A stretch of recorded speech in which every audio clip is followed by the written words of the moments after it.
Kāpēc ir grūtāk nogādāt zemūdeni jūras dzelzmē nekā kosmosa kuģi kosmosā?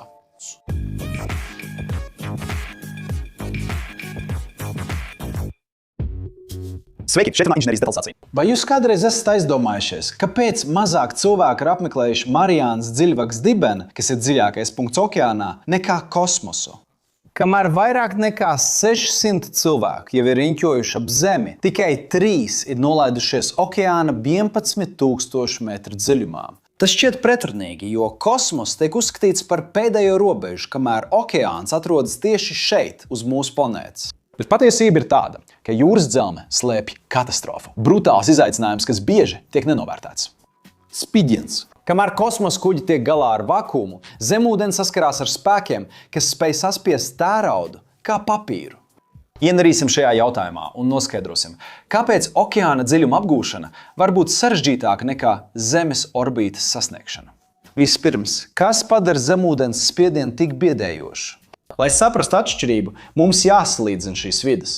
Kosmosā kuģi iekšējais spiediens ir aptuveni 1 atmosfēra, tāpat kā uz Zemes virsmas, kamēr ārējais vakums neizdara nekādu spiedienu.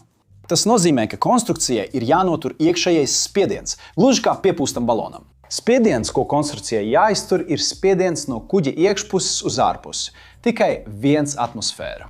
Savukārt jūras dzelzmē ārējais spiediens ir milzīgs. Ik pēc 10 metriem dziļumā ūdens pievieno 1 atmosfēras spiedienu. Mariānas dziļvagā, kuras dziļums ir 11 km, spiediens sasniedz 1100 atmosfēras. Lai izturētu šādu spiedienu, zemūdeni jābūvē kā bruņots tanks, kamēr kosmosa kuģis darbojas vairāk kā noslēgta plastmasas pudele. Bet, ja spiediens ir tik liels, kāpēc zemūdens netiek saspiestas? Lai izturētu ārkārtēju saspiešanu, zemūdens izmanto 2 noslēpumus – sfērisku formu un izcils materiāls. Sfēriskā forma ir ģeometrija, kas vislabāk vienmērīgi sadala spēkus. Papildus tiek izmantots titāns vai augstas leģētās tērauds, kas ir termiski apstrādāts. Niršanas aparātam limiting factor, kas 2020. gadā sasniedz Mariānas dziļvagu, ir sfērisks titāna korpus ar 90 mm jeb 9 cm biezumu, lai aizsargātu tikai 2 cilvēkus. Pat tādā gadījumā viens nepareizi uzstādīts skrūve vai nepilnīga metinājuma vieta varētu izraisīt tūlītēju imploziju. Savukārt kosmosa kuģis, piemēram, Crew Dragon kapsula no SPACEX, izmanto alumīniju, kas ir viegls un elastīgs ar tikai 2 mm biezumu, pastiprināts ar oglekļa kompozīta materiāliem. Tā funkcija ir uzturēt iekšējo atmosfēru, nevis izturēt ārējos spēkus.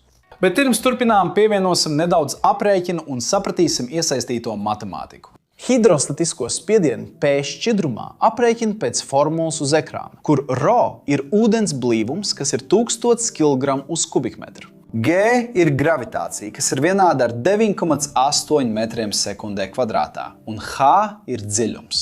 Un ņemot vērā Mariānas dziļvagu, mums ir 11,000 metru. Aprēķinot to, sanāk 107 800 000 paskāli, jeb 107,8 megapaskāli. Jūras dzelzmē spiediens ir pietiekams, lai saspiestu betona bloku pulverī.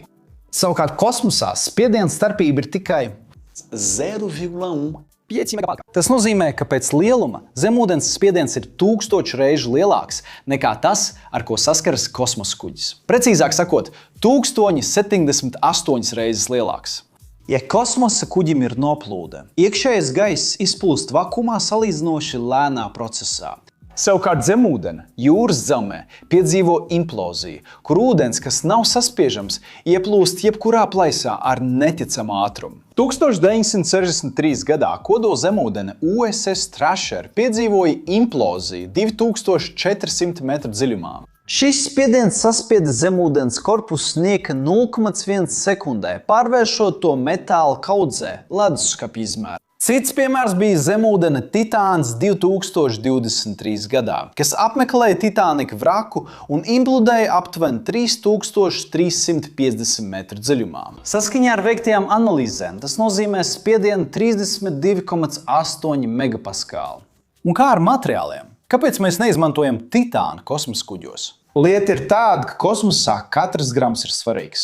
Izmantot titānu, kas ir izturīgāks, bet nedaudz smagāks, padarīt palaišanu neiespējamu. Tāpēc kosmosa kuģi dod priekšroku viegliem materiāliem, piemēram, alumīnijam, oglekļa kompozītiem un termiskajai keramikai. Savukārt dziļūdens zemūdens upurē svaru izturības labad. Ja tu esi ticis līdz šai vietai un tev patika video, noteikti abonē kanālu, ja vēl neesi to izdarījis, atstāj savu patīk un ieslēdz paziņojumu zvaniņu. Un, ja tev šķiet, ka mūsu saturs ir interesants, apsver iespēju kļūt par biedru, lai palīdzētu mums turpināt veidot saturu šeit platformā un tiktu pieminēts mūsu video. Un, ja tev interesē kursi, kurus mēs iesakām, piekļūsti QR kodam šeit blakus vai saitei video aprakstā. Lai iegūtu piekļuvi dažādām iespējām, attīstīt dažādas prasmes, kas ļaus īpaši izcelties savā karjerā. Un vai tu zināji, kāds ir ūdens spiediens jūras dibenā? Vai tev būtu vēlme nolaisties tur lejā ar zemūdeni? Atstāj komentāros, es gribu zināt. Šeit blakus ir divas interesantas video iespējas, kuras tev noteikti jānoskatās, lai paplašinātu savu zināšanas un apmierinātu savu zinkāri. Un, ja vēlies mums palīdzēt, vienkārši atstāj savu patīk, abonē kanālu, ieslēdz zvaniņu un apsver iespēju kļūt par kanāla biedru. Tā tas ir inženierijas cienītājs, sirsnīgs sveiciens un tiekamies nākamajā video.